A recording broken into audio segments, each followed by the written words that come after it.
ስራ የለሽም ግን እየኖርሽ ነው። ማስላለ እግዚአብሔር በቃ የነቀላ አባቴ እጅ ነው። ወደኔ መምጣት ለምን ትዘገያለህ አትበሉት፣ ምክንያት አለው።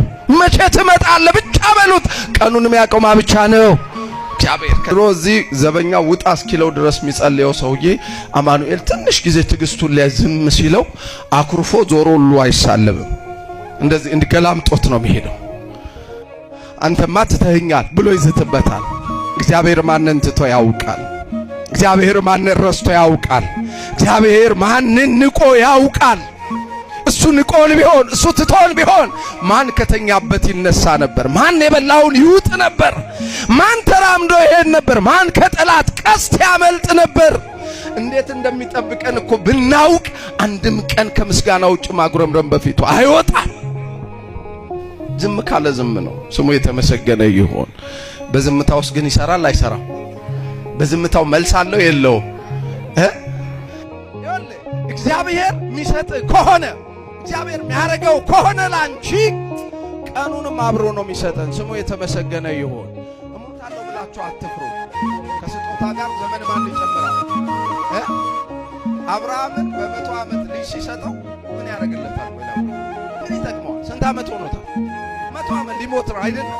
እግዚአብሔር ግን ለአብርሃም 75 ዓመትም አብሮ ጨምሯል። ክብር ምስጋና ለስሙ አጠራሩ ይሁን። ጨምሮ መስጠት ያውቃል።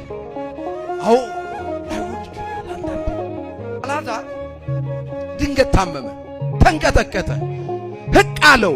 ባለመድኃኒቶች ሊያድኑት አልቻሉም። ከዛ ወዲያ ወረቀት አነሱና ጌታ ሆይ ወንድማችን የምትወደው አላዛር ታሟል፣ አሁኑኑ ና አሉት።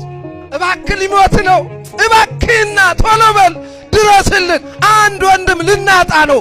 አንተ ካለህ ግን ወንድማችን አይሞትም፣ ቶሎ ና አሉ። ከዛ ወረቀቱን አየና ዝም አለ። ማታ ላይ ሲሆን አላዛር ሞተ። እስኪቀበርም አልመጣም። ወለተ ኢያኢሮስን እንዳስነሳ ያችን ሴት ሄዶ ቤቷ ድረስ እንደቀሰቀሰ እንደው ከመቀበሩ በፊት ከመጣም ያነሳል ብለው በር ቢያዩት አልመጣም። ሄደ። አስከሬኑ ተቀበረ። 1 ቀን 2 ቀን 3 ቀን ስንት ቀን ሆነ? 4 ቀን። ይኸውላችሁ ነገራችሁም ታሞ ዝም ይላል፣ ሞቶም ዝም ይላል። ነገራችሁ አብቅቶለት ተረስቶም ዝም ይላል። ሁሉም ረስቶት እናንተም ተስፋ ስትቆርጡ እንደ አዲስ ሊጀምር የሚመጣ ጌታ አለ። ክብር ምስጋና ለስሙ አጠራሩ ይሁን። ኢሳይያስ እንዲህ ይላል። ኢሳይያስ 10:23 ላይ እንዲህ አለ። እግዚአብሔር በምድር ላይ ያለቀ የተቆረጠን ተስፋ እንደገና ምን ያደርጋል? አቤት እስቲ ጮክ በሉና መድኃኔዓለም በሉ። አማኑኤል እኔ የቆረጥኩትን ጉዳይ እሱ ግን ከዚህ ቀን ጀምሮ ይቀጥልላችሁ። በጣም የሚገርም የእምነት ቃል እንዲህ አለ።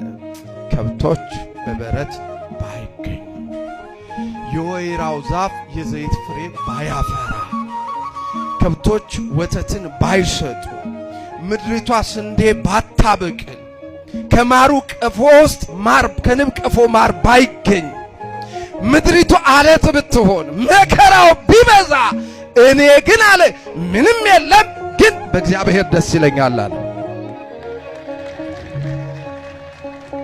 በሉት ይሄን ቃል። ምንም የለም በሉ። ስራ የለም፣ ገበያ የለም፣ ቤቱ ባዶ ነው፣ ጤና የለም፣ ድካም አለ። ግን በማደስ ይለናል፣ በማደስ ይለናል። ክብር ምስጋና ለስሙ አጠራሩ ይሁን። በሱ